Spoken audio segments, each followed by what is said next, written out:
Hello again, and welcome to this edition of VS or VS Versus. That's right. Episode 12 is upon us, and I'm your host, Jason DeCanio, ready for another look at two contrasting companies or anything in that matter that have a contrasting value, a competitive value to each other. And boy, do we have an interesting topic of contrast tonight on this program. This is December 10th, 2024. Hope you're having a fantastic Tuesday.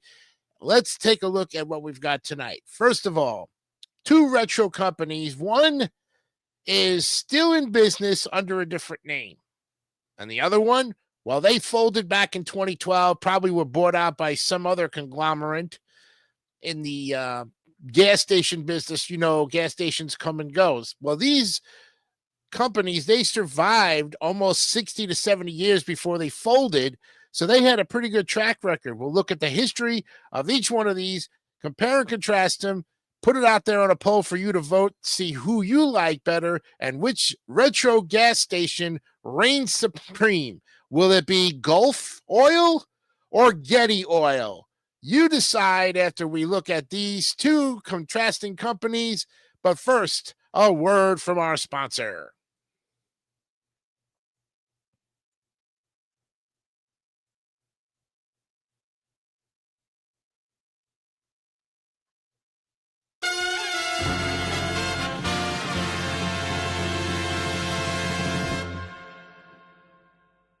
How can I ever forget one of my special customers, little Michael?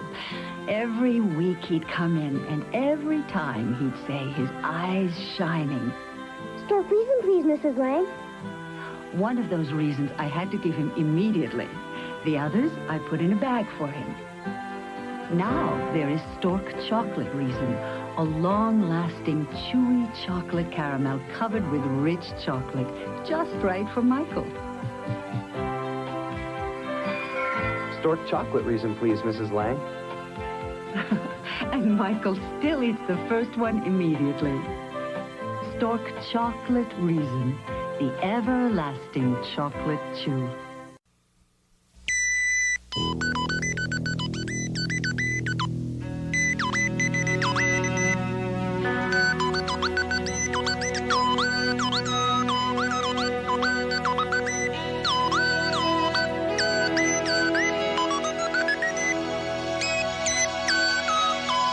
GE 2500. It can do almost everything but talk. GE, we bring good things to life. This is Polaroid's new Time Zero One Step. Pretty. Why is it black? So you'll know it's the Time Zero One Step. And here's the world's fastest developing color. You see it in seconds now, not minutes. Look at that color. But why a Time Zero One Step? It comes with a pack of Time Zero Supercolor film in this made-for-each-other pack. Certainly are made for each other. Just like coffee and cream. Rolls and Royce. Or me and you. Try ham and cheese.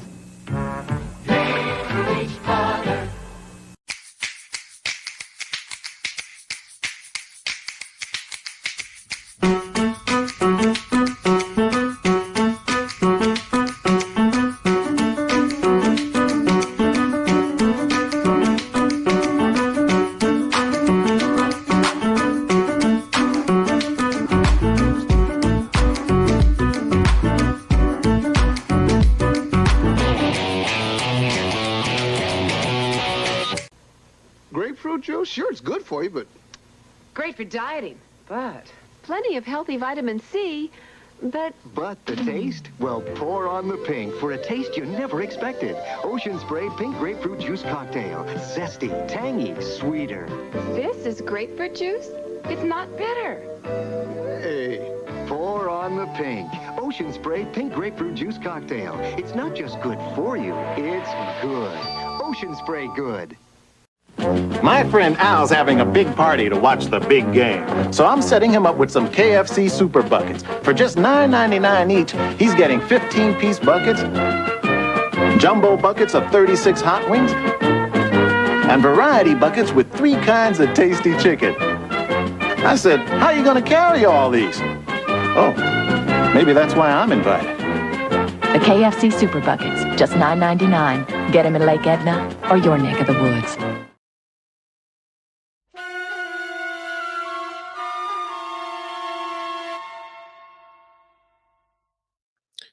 All right. The business that became Gulf Oil started in 1901 with the discovery of oil at Spindletop near Beaumont, Texas. A group of investors came together to promote the development of a modern refinery at nearby Port Arthur to process the oil. The largest investors were Andrew Mellon and William Larimer Mellon Sr. of the Pittsburgh Mellon family.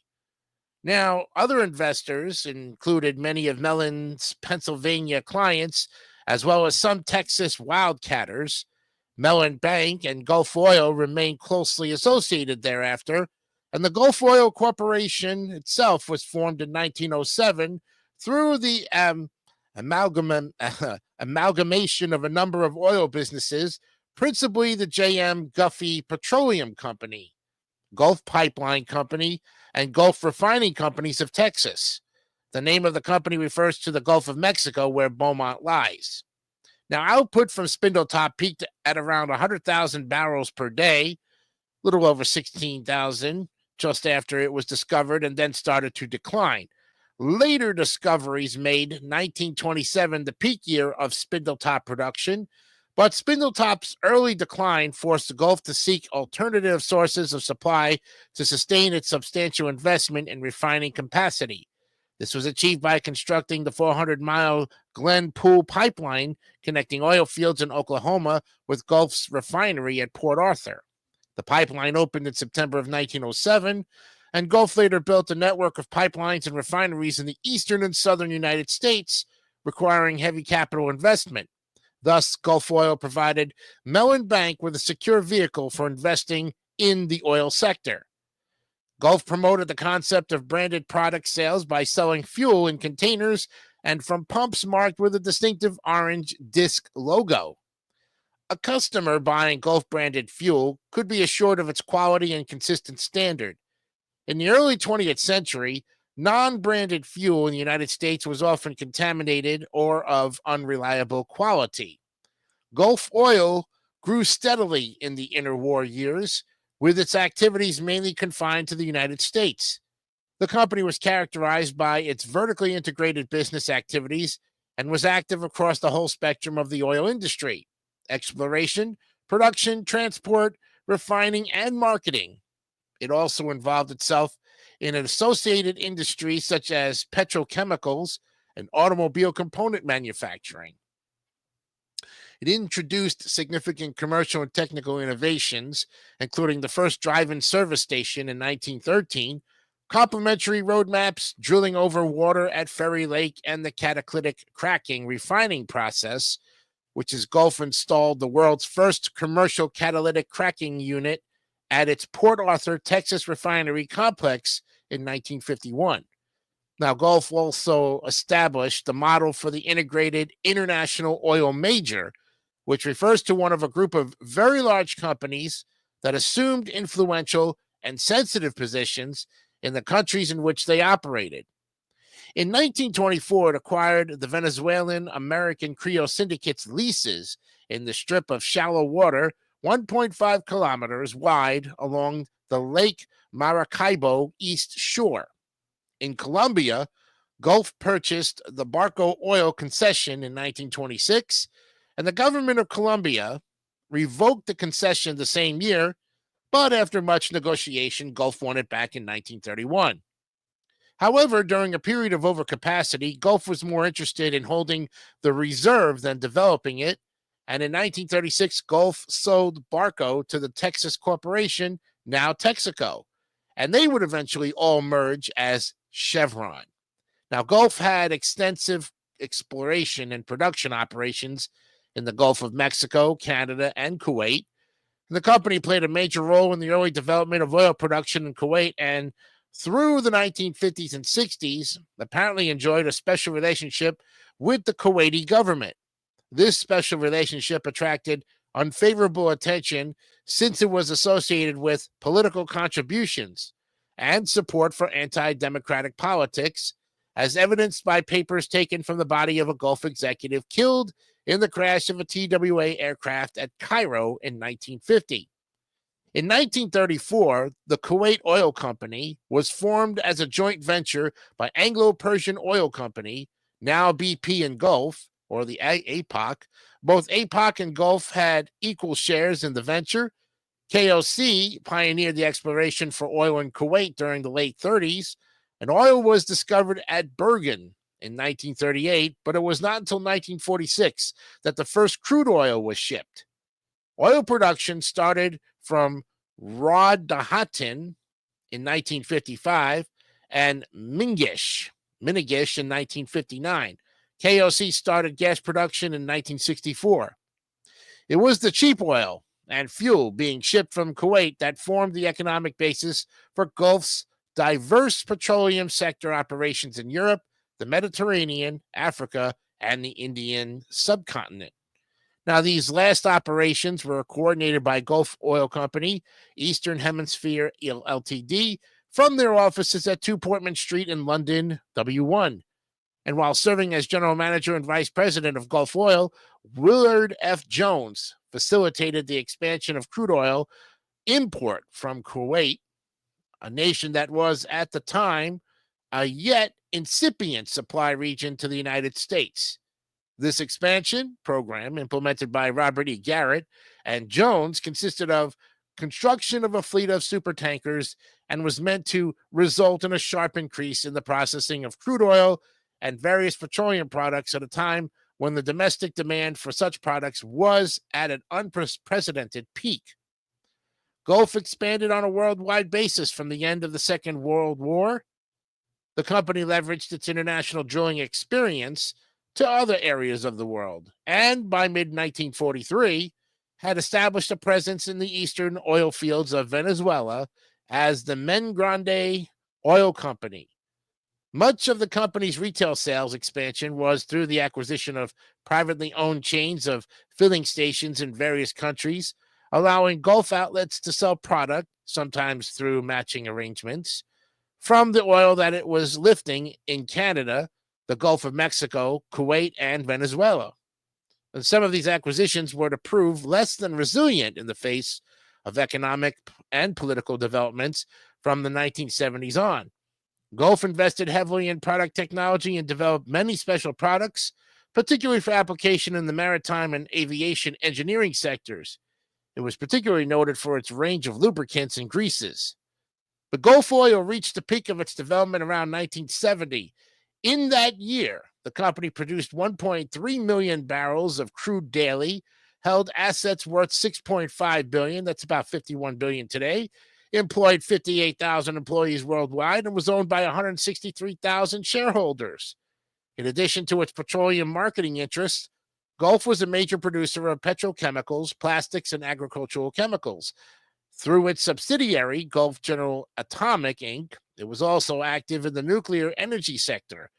Gulf abandoned its involvement in the nuclear sector after a failed deal to build atomic power plants in Romania in the mid-70s. Then in 1974, the Kuwait National Assembly took a 60% stake in the equity of KOC, with the remaining 40% divided equally between BP and Gulf. The Kuwaitis took over the rest of the equity in 75, giving them full ownership of KOC. This meant that Gulf had to start supplying its downstream operations in Europe with crude bought on the world market at commercial prices. The whole GOC edifice now became highly marginal in an economic sense. Many of the marketing companies that Gulf had established in Europe were never truly viable on a standalone basis. And then in 1976, during the nationalization of Venezuelan oil, the transfer of properties, benefits, equipment of Gulf Oil to PDVSA was carried out without any setback and with full satisfaction on both parts. Gulf was at the forefront of various projects in the late 60s intended to adjust the world oil industry to developments of the time, including closure of the Suez Canal after the 1967 war.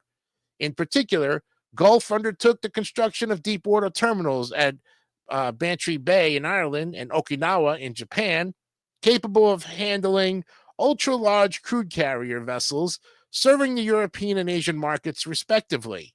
Then in 68, the Universe Ireland was added to Gulf's tanker fleet, and at 312,000 long tons dead weight, this was the largest vessel in the world and incapable of berthing at most normal ports. Gulf also participated in a partnership with the other majors, including Texaco, to build the Pembroke catalytic cracker refinery at Milford Haven and the associated mainline pipelines fuel distribution network. The eventual reopening of the Suez Canal and upgrading of the older European oil terminals meant that the financial return from these projects was not at all that had been hoped for. The Bantry terminal was devastated by the explosion of a total tanker, the MV Beetlejuice, and then in January of 79, Woody Island disaster, and it never fully reopened. The Irish government took over ownership of the terminal in 1986 and held its strategic oil reserve there. In the 70s, Gulf participated in the development of new oil fields in the UK North Sea and in Cabedina, although these were high-cost operations that never compensated for the loss of Gulf's interest in Kuwait. A mercenary army had to be raised to protect the oil installations in Cabedina during the Angolian Civil War, and the Angolian Civil connection was another special relationship that attracted comment. In the late 70s, Gulf was effectively funding a Soviet bloc regime in Africa, while the U.S. government was attempting to overthrow that regime by supporting the UNITA rebels led by Jonas Savimbi. In 1975, several senior Gulf executives, including Chairman Bob Dorsey, were implicated in the making of illegal political contributions and were forced to step down from their positions. This loss of senior personnel at a critical time in Gulf's fortunes may have had a bearing on the events that followed. Gulf's operations worldwide were struggling financially in the recession of the early 80s, so Gulf's management devised the Big Jobber strategic realignment in 1981, along with a program of selective divestments to maintain viability. The Big Jobber strategy recognized that the day of the integrated multinational oil major might be over, since it involved concentrating on those parts of the supply chain where Gulf had a competitive advantage. And there you have it. That is the history of Gulf oil in its own. We'll be back to look at Getty Oil, the competition, right after these very important messages.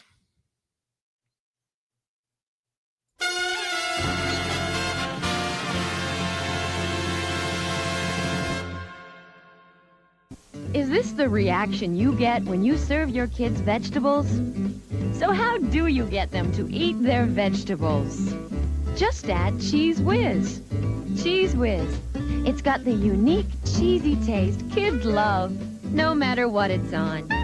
Cheese Whiz tastes great on anything and everything. Cheese Whiz. It makes food taste better to kids. And now there's a new way for kids to enjoy the great taste of Cheese Whiz. New Cheese Whiz squeezable cheese sauce. I've always been a pizza snob. Frozen pizza? Never. And then I discovered Stouffer's. It's terrific. You know why? They don't use pizza crust. Stouffer's uses good French bread because French bread really stays crisp and delicious, even frozen. And then Stouffer's heaps on the best pizza makings. I'm still a pizza snob. The only frozen pizza I'll eat is Stouffer's. There really is a good frozen pizza. Stouffer's.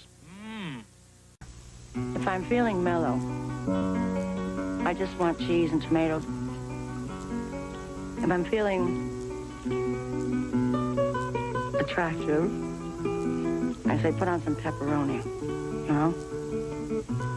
If I'm feeling wild and crazy, I just tell the guy behind the counter, throw it all on. My.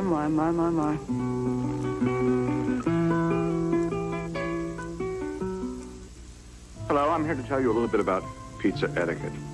Can you do this? Yes, it's acceptable. It's good cold in the morning for breakfast. I've done that. I think how many have done that?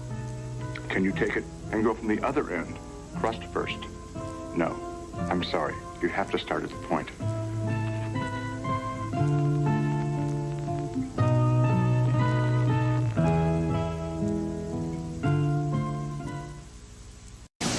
Say, that's a well-balanced breakfast. Want to make it taste extra delicious? Yeah! Well, everything tastes yummy with Golden Blossom honey. Everything tastes yummy with Golden Blossom honey. Yeah! Cereal, toast, and pancakes, honey makes them yummy.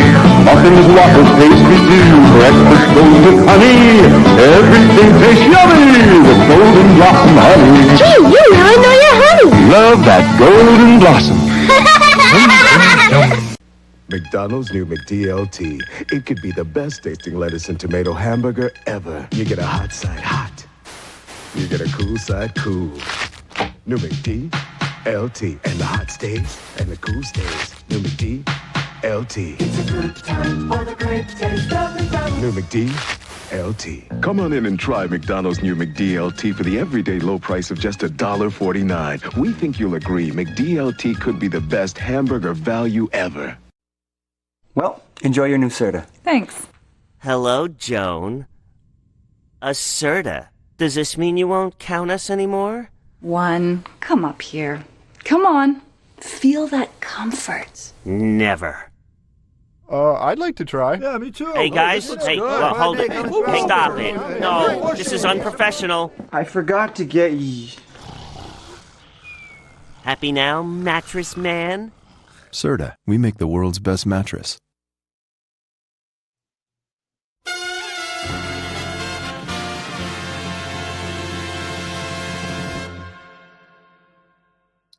J. Paul Getty incorporated Getty Oil in 1942. And he had previously worked into the oil fields of Oklahoma along with his father, George Getty. And when George died, he left J. Paul with $500,000 and a projection that he would destroy the family business. But starting in 1949, J. Paul Getty negotiated a 30-year concession in the neutral zone between Saudi Arabia and Kuwait, and Gordon Getty and his family inherited a 40% interest in the company when J. Paul Getty died in 1976. In 1984, after entering a binding agreement to sell Getty and its 2.3 billion barrel stockpile of proven oil reserves to Pennzoil, Gordon Getty struck a dramatic deal to sell the company to Texaco. November 19th, 1985, in the case of Texaco Inc. versus Pennzoil Company, Pennzoil won a $10.53 billion verdict against Texaco in the largest civil verdict in U.S. history as a result of the violation of the binding agreement. And now, following extensive litigation seeking to overturn the verdict, Texaco filed for bankruptcy, after which Pennzoil agreed to settle the case for $3 billion. And while the reserves were sold, only some of the refineries changed hands, and Getty continued to exist as a downstream entity. Getty gas stations in the Northeast were sold off as a condition of the buyout. The company became known as Getty Petroleum Marketing, Inc., and Getty Petroleum Marketing was sold to Lukoil in 2000. And Lukoil sold it to Cambridge Securities, LLC in February of 2011. Getty Petroleum filed for bankruptcy protection, Chapter 11, on December 5th of 2011. And at one point, Getty Oil owned a majority stake of ESPN before Getty's purchased by Texaco, which then sold ESPN to ABC in 1984. And there you have it. Brief, but an interesting look at Getty Gas on Oil, funded by J.P. Getty himself, J. Paul Getty. Well, there you have it, folks. Two very interesting gas stations and their companies. And we hope that you will vote on who reigns supreme. And by the way, that poll will go up tonight after the show. So hopefully you'll take part in it. And remember, you are basically voting on the two histories of the company. You know what the products are. You know what the logos look like. We showed you those before.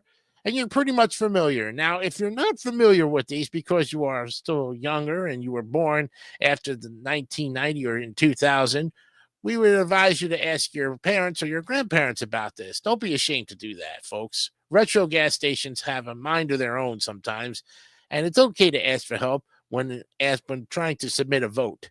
There's no penalty for that. We want to see what you think about it based on the history of the information we gave you. That's all for today on this edition of Versus. We'll see you the next time with two more interesting, contrasting topics and companies. Till then, I'm Jason Icanio. Always remember to compare and contrast and make your decision from that.